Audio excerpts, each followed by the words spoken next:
মন্দিরে লাগাতার চতুর্থবারের চুরির ঘটনায় ছড়িয়েছে ব্যাপক চাঞ্চল্য।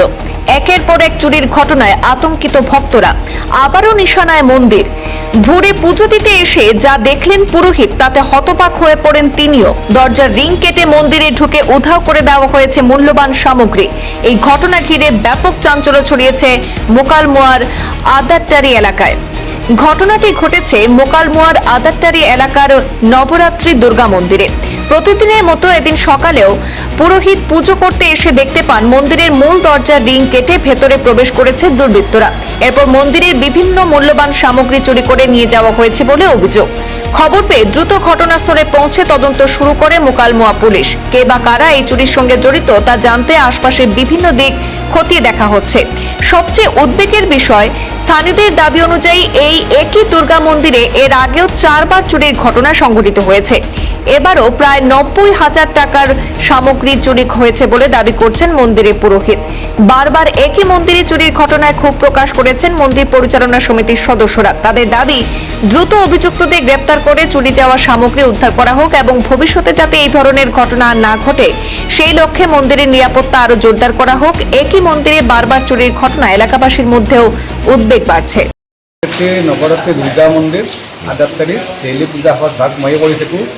কৰিলে এইবাৰো আজি ৰাতিপুৱা 9 বজাত ফুল তুলসী তুলি পূজা কৰিবলৈ আহিলোঁ। আহি মন্দিৰত দেখিলোঁ মন্দিৰটোৰ তালাটোৰ ৰিং বাট ছিঙি আছে। তাৰ ৰিং তালা দৰ্জাখন খুলি দেখিলোঁ ভিতৰত বস্তু একোৱেই নাই। লগে লগে মই আৰু ছেক্ৰেটাৰী নিন্তু শৰ্মাক ফোন কৰিলোঁ, হিতেশ দাদাক ফোন কৰিলোঁ, ইয়াত মন্দিৰত চুৰ হৈছে। তেওঁলোকে আহিল, দৰ্জা খুলি দেখিলোঁ ভিতৰত ট্ৰাউজাৰ নাই, বৰকাহ নাই, ডাঙৰ এখন পুষ্পপত্ৰ আছিলে তামোল সেইখনো নাই, ডাঙৰ কাঁহী এখন আছিলে কাঁহৰ কাঁহী সেইখনো নাই, এখন শৰাই আছিলে শৰাইখনো নাই, তাৰপিছত বৰকাহ টাউল এইবিলাক নাই, ডাঙৰ বাতি এটা আছিলে এও নাই। এই বহুত বস্তু নাইকিয়া হৈছে। মোটামুটি 30-35 হাজাৰমান টকাৰ বস্তু ইয়াতে নাই। তাৰপিছত এইটো ভঁৰালত চালোঁ, ভঁৰালতো ৰিংটো খোলা আছে, তাতো ফেন দুখন নাই, তাৰপিছত গেছ চিলিণ্ডাৰ এইবিলাক নাই। 80-90 হাজাৰমান টকাৰ বস্তু বৰ্তমান ৰাতিটোৰ ভিতৰত নোহোৱা হৈছে। গতিকে পুলিচ প্ৰশাসনৰ জৰিয়তে আৰু MLA মহোদয়ৰ জৰিয়তে এইটো উচিত তদন্ত এটা কৰিলে আমি ভাল হয়। আমাৰ এই বৰক্ষেত্ৰী নৱৰাত্ৰি দুৰ্গা মন্দিৰৰ পৰা যোৱা ৰাতি চুৰি হ'ল আৰু এই চুৰিৰ মানে উচিত তদন্ত আমি প্ৰশাসনৰ পৰা বিচাৰিছোঁ। যিহেতু আমাৰ এই মন্দিৰত মানে যোৱা ৰাতি লৈ কিনে 4 নম্বৰ বাৰ চুৰি হ'ল, গতিকে এতিয়াও আমি মানে উচিত তদন্ত মানে পোৱা নাই বা দুৰ্বৃত্তই নি আছে।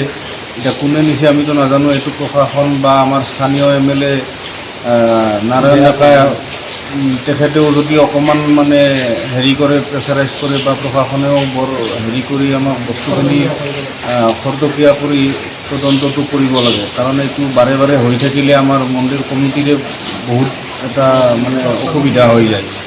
আদাৰটাৰি নৱৰাত্ৰি দুৰ্গা পূজা মন্দিৰ, স্থান আদাৰটাৰি, থানা মোকালমোৱা, জিলা নলবাৰী।